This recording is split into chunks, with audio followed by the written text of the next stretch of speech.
Mesdames, Messieurs, bonjour, très heureux de vous retrouver sur Panafricanist TV, votre chaîne de télévision. Nous vous apportons le meilleur de l'information sur un plateau d'or. Vous êtes d'ailleurs des milliers et voire des millions à nous suivre d'ailleurs sur nos plateformes numériques, Facebook, YouTube, Instagram, TikTok.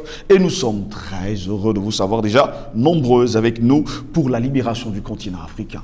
Bienvenue à toutes et à tous à cette autre édition de Parole panafricaniste et comme à notre habitude, interrogation. Géopolitique, la voix du Mali à l'ONU, quelle leçon pour l'Afrique? Je reprends, géopolitique, la voix du Mali à l'ONU, quelle leçon pour l'Afrique?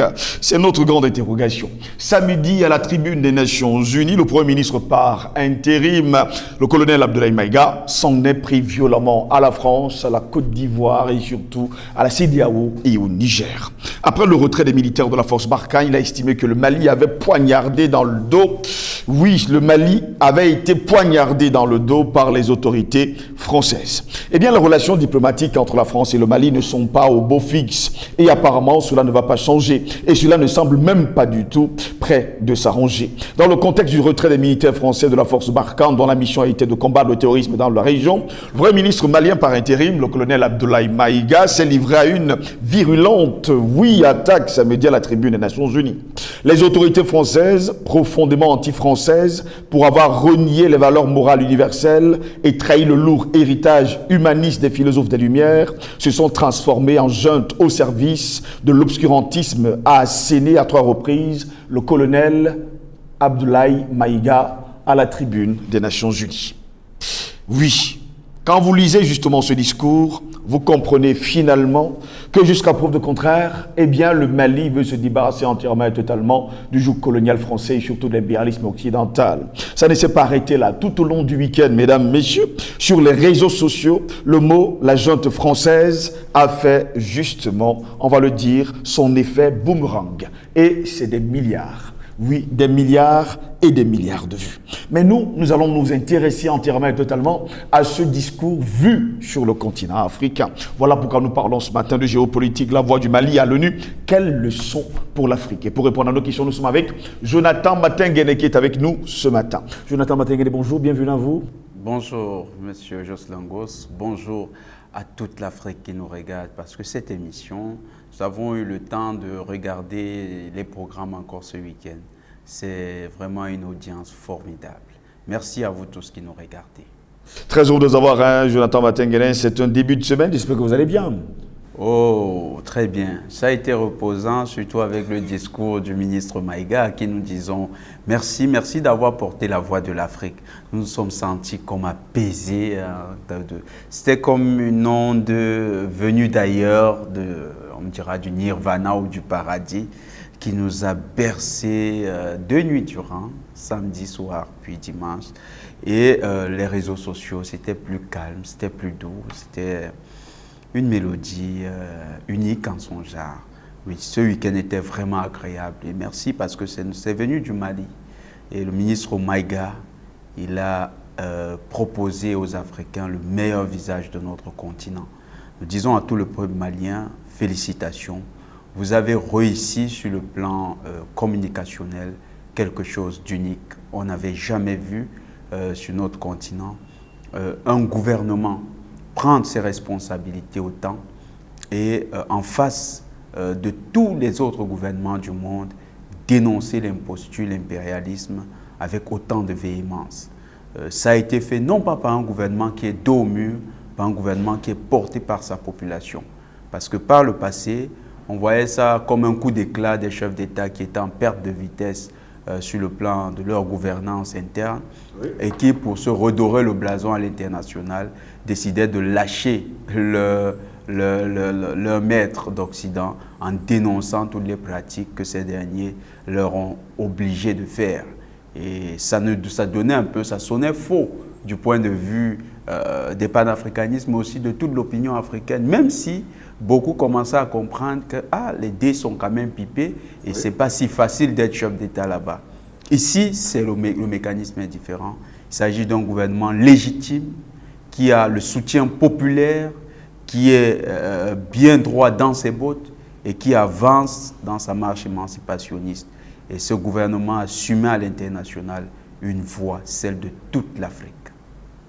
Parlons justement de cette voix de toute l'Afrique. Quelle leçon justement pour le continent africain après ce samedi, on va le dire comme ça, vous avez dit vous-même, vous avez été apaisé, vous avez eu un sommeil, on va le dire comme ça, très léger, vous vous sentiez très bien, mais après ce discours, quelle leçon justement pour l'Afrique et pour les Africains? La leçon, c'est que le combat vient à peine de commencer. Le combat vient à peine de commencer et nous avons pour habitude de dire à tous ceux qui sont dans le combat, nous ne sommes même pas encore dans l'introduction, nous sommes encore au décryptage des mots. Parce que le combat, quand nous allons l'introduire, il sera vraiment très très difficile encore, très difficile. Le Mali a lancé le balisage des mots durs du sujet. Aujourd'hui, on connaît un peu plus de quoi il est question, on connaît un peu plus les adversaires de l'Afrique grâce au Mali. Oui. Par exemple, vous avez suivi lors de l'intervention du ministre Maïga, il a dénoncé la junte française, nous reprenons le mot, et nous tenons à rassurer que le mot junte désigne un type de gouvernement qui gouverne par une autorité militaire. Ça a été le cas le cas de la France sur les territoires africains. C'est une véritable junte avec des bases d'occupation sur l'ensemble des territoires africains. Donc, le mot n'est pas une exagération. C'est tout à fait la matérialisation de ce qui se passe concrètement sur le continent. Vous avez une base au Gabon, une grande base au Tchad, vous avez 31 bases au Niger, vous avez des bases au niveau c'est vraiment impressionnant ce dispositif. Qu'est-ce que la France a déployé autant de bases si ce n'est une volonté de maîtriser l'espace et de maîtriser les peuples, surtout par la dissuasion à travers les gouvernants. Donc quand le ministre Maïga a utilisé le concept de junte, c'est un mot juste à propos. Et on a vu là que de plus en plus, on donne aux nouvelles générations, aux générations d'Africains, les éléments qui permettent de mieux lire la réalité politique de notre continent. Loin de l'imaginaire qu'on nous avait construit aux sorties des années 60, c'est-à-dire l'imaginaire d'indépendance, de pays indépendants avec des fêtes nationales, généralement les 1er janvier, les 22 septembre pour le cas du Mali, ou bien au mois d'août pour certains. Au-delà de cet imaginaire qui créait une fausse euphorie, il y a que les États africains étaient happés par un mécanisme qui sapait le décollage. Et ces mécanismes étaient des mécanismes subtils. C'était par exemple la coopération. On entourait du concept de coopération en fait des relations inégalitaires parce que derrière cette pseudo-coopération, c'était des individus qui avaient plus de pouvoir que les véritables décideurs nationaux. C'est eux qui venaient imposer les volontés de Paris sur le continent. On a aussi des éléments comme la monnaie. Le CFA, c'est notre monnaie. Aujourd'hui, on sait que le CFA, c'est plus un outil de domination, un outil impérialiste pour mieux contrôler les États. On connaît un peu plus à quoi sert le terrorisme, la rébellion. On se disait que c'était l'Afrique, d'ailleurs, quelqu'un a titré l'Afrique peut-elle décoller parce qu'il y avait tout ça, rébellion. Conflits, guerres et sans oublier une monnaie coloniale et surtout une monnaie nazie.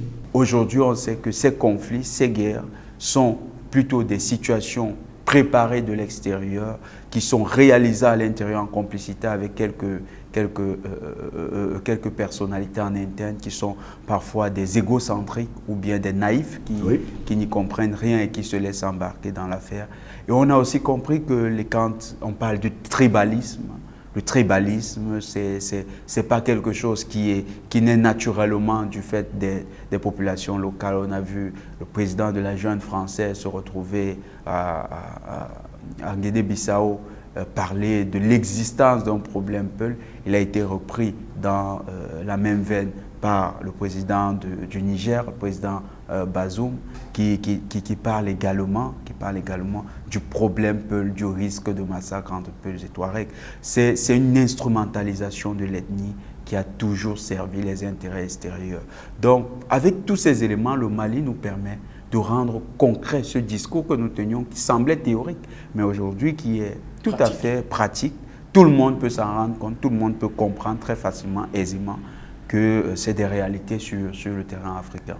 Restons sur le discours justement du colonel Abdoulaye Maïga, Premier ministre par intérim du côté du Mali. Il déclare, je cite, « Pour la minorité qui serait tentée de ne pas respecter ces principes, nous leur promettons qu'ils feront face à des millions de Assimi Goïta, soucieux de défendre leur honneur, leur dignité et leurs intérêts vitaux. » Je terminerai en donnant 2 conseils aux nostalgiques de la domination.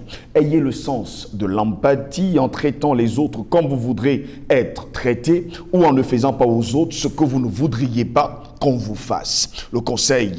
Le second conseil, revoyez vos copies, revoyez vos modèles, revoyez vos logiciels pour intégrer le changement de mentalité et l'évolution du monde dans vos grilles de lecture et d'analyse. Sortez du passé colonial et entendez la colère, la frustration, le rejet qui remonte des villes et campagnes africaines, des populations africaines. Oui, et comprenez que ce mouvement est inexorable. Grâce au principe de la multiplication fractale, vos intimidations et vos actions subversives n'ont fait que grossir le rang des Africains, soucieux de préserver leur dignité. S'ils n'étaient qu'une centaine aux indépendances, aujourd'hui, nous sommes des millions et demain, tant que les paradigmes inégalitaires demeureront, nous serons des milliards. Oui, il y a le choix des mots qui est important ici et c'est ça qui nous rassure. Il a parlé de la minorité, des minorités. Pourquoi il utilise le concept de minorité? Pourquoi il ne parle pas de tous ceux-là qui souhaiteraient garder les relations néocolonialistes? En fait, quand vous regardez l'Occident collectif sous la houlette de l'oligarchie états-unienne, c'est une minorité, c'est moins d'1 milliard d'individus sur la Terre. C'est au maximum, on parle de 800, 700 millions de personnes. Donc, ces personnes-là ne constituent pas la majorité. Mais regardez, sur une planète qui a plus de 7 milliards d'individus, vous avez seulement 700 millions ou bien plus qui vous disent qu'ils veulent contrôler les 6 milliards et plus. C'est une aberration. Il a commencé là d'abord par parler de la grande majorité qu'ils attendent. Le Mali ouvre les portes à la grande majorité des peuples qui souhaitent commercer dans le respect des valeurs et des traditions maliennes. Mais il a dit la minorité qui veut s'engager à continuer les pratiques néocoloniales. Cette minorité-là, c'est ceux-là. L'Occident? L'Occident collectif, surtout l'impérialisme français. Quand on parle de la minorité, est-ce qu'on parle précisément de ces chefs d'État, de ces quelques familles qui s'octroient justement, on va le dire comme ça, la hauteur et surtout l'engagement de dire que ce sont les plus forts? Tout à fait, tout à fait. Ils s'autoproclament communauté internationale. Voilà. Ils se constituent comme étant le droit international. Vous savez, les États-Unis disent le droit international, mais c'est les premiers à violer le droit international. Exactement. La France, qui promeut un ensemble d'éléments dont les droits de l'homme, c'est les premiers à violer les droits de l'homme en Afrique. Les massacres, le génocide camerounais, plus d'1 million de morts, le génocide rwandais, plus de 2 millions de morts, le génocide algérien, plus de 2 millions. Tout ça, on a des peuples qui ont été génocidés par un pays qui vous dit « je respecte les droits de l'homme ». On a ce même pays qui est membre du Conseil de sécurité, qui vous parle de droit international et qui, sur le plan du Mali, collabore avec les terroristes pour déstabiliser le Mali. Quelle est cette responsabilité bizarre que s'octroient ces pays-là? Donc, c'est des minorités, quand vous regardez, ce n'est pas, même sur le plan des ressources naturelles, c'est encore des minorités. Ils n'ont pas assez de ressources naturelles pour contrôler l'économie mondiale. Et pourtant, l'aberration, c'est qu'ils le font. Donc, le Premier ministre par intérim malien a posé sur la table un dossier important quand il parle des minorités. Il y a cette résonance qu'il veut donner au concept de minorité au niveau diplomatique international. Et là, il prend en compte courant un certain nombre d'idéologues occidentaux, notamment Moscovici, qui parle des minorités actives et qui veut montrer que c'est les minorités qui sont responsables des grands changements. Lui, il va dire quelque chose. À la fin, il veut montrer que non, ce n'est pas ces minorités négatives. Parce que là, il parle de minorité en donnant une consonance au concept de minorité. Il dit que c'est la minorité qui reste dans les pratiques néocolonialistes. C'est la minorité qui reste dans une conception du monde qui est erronée. Ça veut dire que pour lui, il y a des minorités négatives. Pourquoi? Parce qu'il va continuer en disant, nous étions une centaine aux indépendances, mais nous sommes en train d'aller aux millions et nous irons aux milliards. Ça veut dire que de l'autre côté, on a un discours positif, et d'ailleurs c'est en résonance avec la fin de son discours, hein, qui est lui-même, si vous quand vous lisez les fins, les trois, on va vous laisser le privilège de le faire, pour les trois dernières strophes, hein, c'est un poème pour nous, les trois dernières strophes, les trois derniers vers, quand il les pose, celui qui les lit comprend qu'il donne une portée à ce discours qui dépasse de loin le simple cadre du Mali. Il a remis à terre d'abord M. Guterres, parce qu'il a commencé par lui, en lui rappelant que ses propos avaient servi à M. Bazoum de proposer un ensemble d'allégations, notamment quand il disait que les terroristes allaient désormais prendre par exemple la ville de Ménaka. Donc c'était en se fondant sur les propos de M. Guterres. Après M. Guterres, il a pris M. Bazoum lui-même, et après M. Bazoum, à qui il n'accordait pas une grande importance, vu que ce dernier n'est pas nigérien, ce n'est pas lui qui le dit, c'est la justice nigérienne qui s'est prononcée dessus en 2020, et le document existe, nous allons le partager si nécessaire pour que ça puisse être associé à l'émission. Il constate que ce monsieur n'est pas nigérien. C'est pourquoi ils ne lui ont pas accordé beaucoup d'importance. D'ailleurs, il était dans la commission des rebelles Touaregs qui étaient venus négocier avec le feu président Amadou Toumani Touré en 1994. Comment se fait-il qu'un ex-rebelle Touareg malien se retrouve à la tête de l'État nigérien? C'est tout à fait absurde. Donc, ils ont dit, parce que nous, on sait qu'on t'a combattu quand tu étais rebelle, on s'est dit, bon, tu es un frère. Peut-être que les Nigériens ne le savent pas, mais c'est peut-être ton problème, véritablement, c'est peut-être ton problème. Mais viens quand même au Mali si tu veux qu'on discute. Donc, après lui avoir réglé son compte, ils ont pris le cas de ceux qui sont les patrons, la France. Et là, ils sont revenus sur le cas de la jeune française, parce que là aussi, le Mali donne une autre leçon. En matière d'égalité, ce qui est le principe de la Charte des Nations Unies, l'égalité entre les États. Le Mali montre que nous sommes vraiment un État égal à celui français. Si l'État français, dans le principe de réciprocité, nous traite dans son langage de junte, nous lui opposons effectivement le même langage, une junte. Et pendant son déroulé, il n'a fait que rappeler à la France qu'elle était également dirigée par une junte. Et d'ailleurs, nous avons un peu montré comment cette junte-là se déploie sur le plan de l'exercice de son autorité. Donc, le Premier ministre malien a décliné ici des principes phares de la diplomatie. Il a aussi montré que, dans ce discours, il a montré que les Maliens qui étaient considérés comme une minorité sont en fait dans la majorité. Parce qu'il va dire quelque chose à la fin, nous serons des milliards. Mais ce qu'il dit, avant de dire la minorité, il dit la grande majorité. Et cette grande majorité-là, c'est tous les peuples qui acceptent de commercer avec le Mali sans lui poser de conditions bizarres. La minorité, si vous prenez en Afrique de l'Ouest, c'est peut-être le Sénégal, la Côte d'Ivoire, le Niger, qui s'obstinent à croire qu'en faisant concert avec les pays de l'OTAN, ils vont réussir à faire plier le Mali. Vous voyez que même parmi les endocolons, il y en a qui commencent à se dire « Ah, cette affaire n'est pas si simple que ça ». Vous avez les Togolais qui jouent un peu au chat et à la souris. Vous avez le Burkina qui joue au chat et à la souris. Vous avez le Bénin qui joue au chat et à la souris. En fait, vous avez plusieurs pays qui, eux, ne prennent pas clairement position. Mais là, vous avez une minorité au sein de la CEDEAO qui prend position et qui se présente comme étant les donneurs de leçons. Continuons justement avec ce discours. Le Mali et son peuple ne seront pas des spectateurs face aux assauts et l'adversité pour chaque mot employé de travers. Nous réagirons par réciprocité. Pour chaque balle tirée contre nous, nous réagirons par réciprocité. Abdoulaye Maïga a-t-il donné là une leçon de diplomatie, on va le dire, à ces hommes qui pensent détenir le monde? Là, il est monté un peu plus loin, il est entré dans une diplomatie offensive. Nous le réclamions pour le Mali et nous sommes très très heureux de voir que le Mali a enfin adopté cette posture. Mais ça suppose un ensemble d'éléments également sur le territoire du Mali.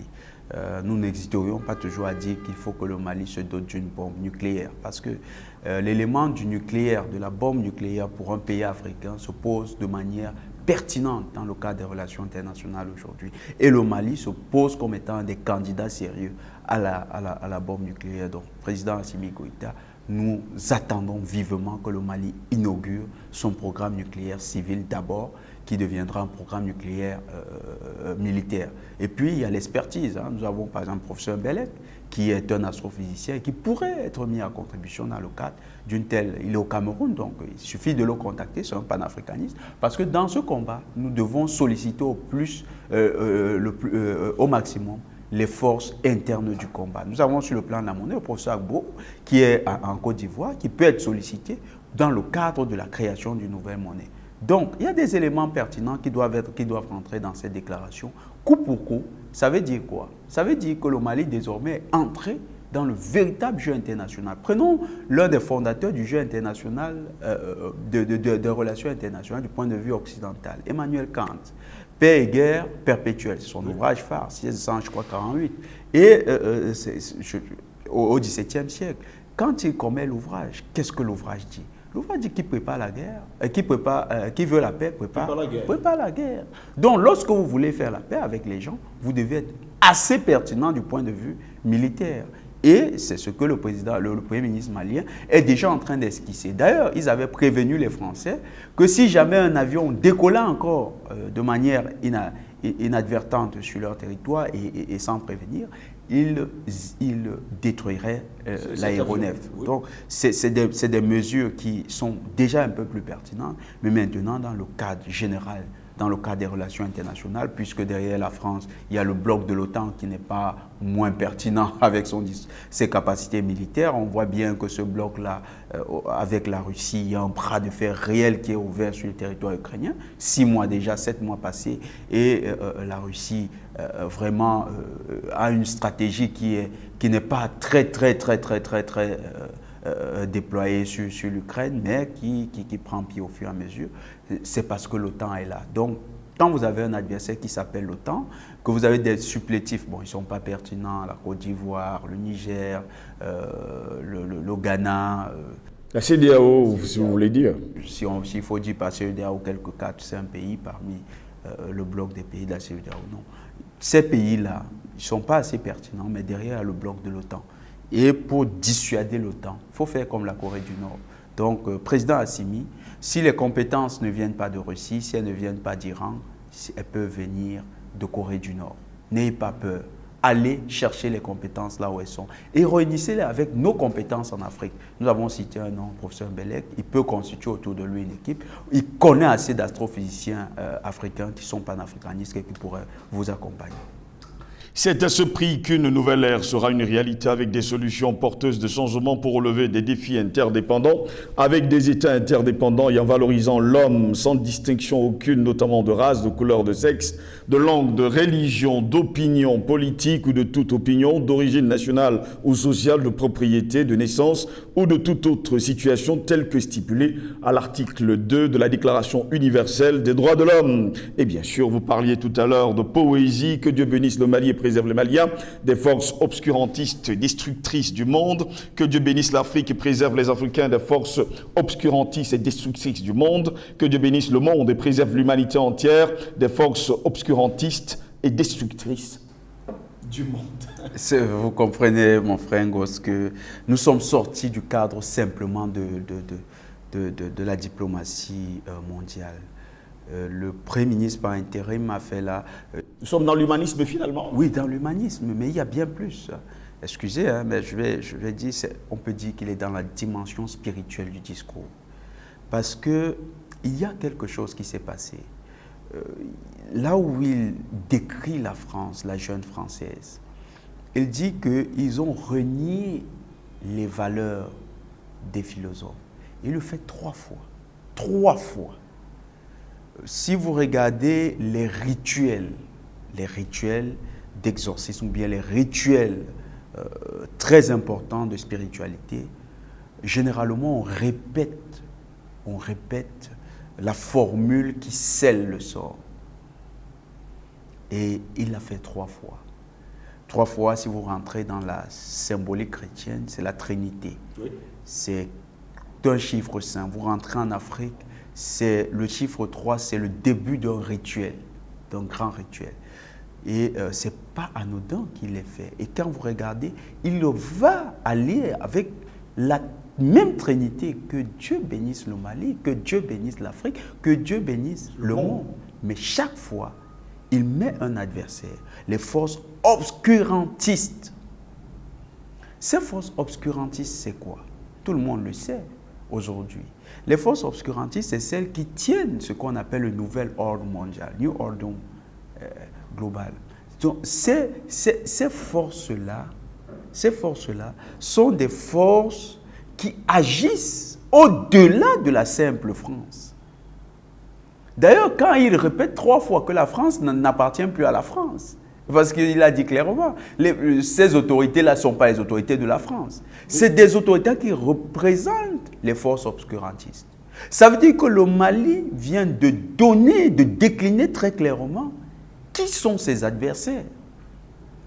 Si ceux qui ont écouté le discours premier degré vont croire qu'il s'agit essentiellement et simplement du régime français, non. À la fin, il dit clairement que c'est le nouvel ordre mondial avec les Illuminati et tout ce qui va avec. Ces groupes, qui sont des groupes avec une philosophie et une devise spirituelle connue. Par exemple, ils veulent le transhumanisme, ils veulent changer les valeurs, les LGBTQ, ils veulent modifier le génome humain, ils veulent changer l'homme. Il dit chaque fois que Dieu bénisse le Mali, l'Afrique et l'humanité et le monde contre ces forces-là. Obscurantistes, surtout destructrices. C'est des forces destructrices. Il ajoutera, à côté d'obscurantistes, destructrices. Oui. Parce que quand vous regardez, comment expliquer que ces forces qui sont en action en Ukraine, qui sont en action en Serbie, par exemple au Kosovo, qui sont en action au sein de l'Union européenne. Vous avez vu Ursula von der Leyen faire un pied de nez à celle qui a été élue au niveau de l'Italie, en faisant semblant de lui être opposée, mais sachant que c'est un allié fort dans leur stratégie de lutte contre la Russie. Elle lui a fait une sorte de pied de nez, elle a boosté l'électorat de cette dame. Quand vous voyez tout ça, est-ce que c'est des forces qui veulent défendre l'Europe? Une dame qui a défendu la politique de Mussolini en 1990. Cette dame qui a été élue en Italie, elle a défendu les positions de Mussolini, un nazi. Ce n'est pas anodin. Oui. C'est des forces destructrices qui sont en marche sur l'humanité. Et ces forces, quand vous regardez Ursula von der Leyen elle-même, comment est-ce qu'elle a géré la question du vaccin contre la COVID-19? Avec Pfizer, elle a reçu beaucoup d'argent. Elle est poursuivie pour des scandales de corruption. Et pourtant, regardez sa carrière. Ça ne fait qu'aller crescendo. Elle n'est pas élue, mais elle donne des injonctions aux élus de l'Europe. C'est des forces destructrices. Ils sont en train de détruire le tissu de résistance mondiale qu'il y avait en Europe. Ils sont en train de détruire les gouvernements dans le monde. Ils sont en train de détruire l'humanité pour qu'advienne quelque chose qu'on ne connaît pas.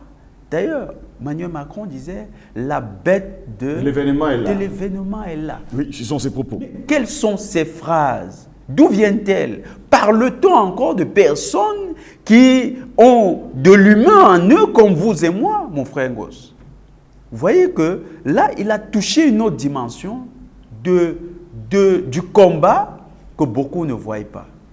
Et ça, le Premier ministre malien, il a réussi à ébranler, ou du moins à faire vibrer les fondations de l'Occident collectif. En quelques secondes, est-ce que les Africains vont suivre? Les Africains sont obligés de suivre. Dès que des phrases sont lâchées comme ça dans l'opinion, c'est des éléments qui vont travailler. C'est un peu comme quand vous avez commencé le combat, les présidents Banakani. Au départ, il y avait beaucoup de sceptiques. Nous tous on regarde, oh, c'est ce que ça a marché. Mais après, ça a pris. Pourquoi? C'est comme des graines que vous semez.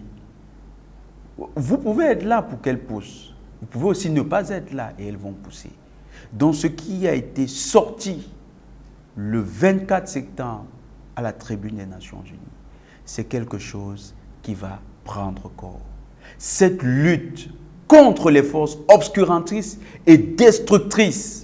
Ces forces qui ont fabriqué la junte française, ces forces qui ont fabriqué le despote Ouattara, ces forces qui ont fabriqué la patrie de Bazoum, ces forces qui ont fabriqué Akufo-Addo, ces forces-là, le combat contre elles a été lancé. Le Mali a en fait déclaré la guerre à ces forces-là. Donc, pour ceux qui ont limité, parce que hier, quand vous regardez, on dit oh, il a tiré sur l'ONU, sur le secrétaire général de l'ONU, sur la CEDEAO, sur la Côte d'Ivoire, sur le Niger, sur la France. Il y a la dernière, les forces obscurantistes et destructrices. Le fait qu'il ait déclaré, il a montré que tous les précédents ne sont en fait que la manifestation de quelque chose de plus grand. Et il a touché ce quelque chose de plus grand. C'est pourquoi nous avons dormi apaisés, parce que au moins quelqu'un a porté cette voix.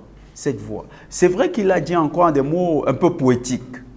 Peut-être que c'est l'étape au-dessus qu'il faudra que quelqu'un vienne dépasser. Il faudra que quelqu'un, au niveau de ce Conseil de sécurité, quelqu'un ait le courage de nous donner un discours qui va mettre à plat toutes ces forces obscurantistes. Il faudra toucher le New World Order, il faudra toucher Klaus Schwab, il faudra toucher tous ceux qui sont autour de lui, le milliardaire états-unien, Bill Gates. Il faudra toucher toutes ces forces-là qui agissent en coulisses et qui utilisent en sous-main les gouvernements pour atteindre des fins tout à fait inhumaines. Ça, c'est ce que le Mali a dit et nous disons merci. Le Mali n'était donc pas simplement le porte-parole de l'Afrique. Le Premier ministre par intérim a été le porte-parole de l'humanité. Merci à vous, Jonathan Matenguele, d'avoir été des nôtres ce matin. Merci, c'est moi qui vous remercie. Mesdames, Messieurs, vous vous souviendrez justement du 24 septembre 2022. Ce jour restera jamais historique après le discours, on va le dire ainsi, du Premier ministre par intérim Abdoulaye Maïga, le colonel Abdoulaye Maïga, à la tribune des Nations Unies. Mesdames, Messieurs, c'est ici que s'achève cette autre édition de Parole panafricaniste. Au plaisir de vous retrouver très prochainement. Bonne journée à toutes et à tous.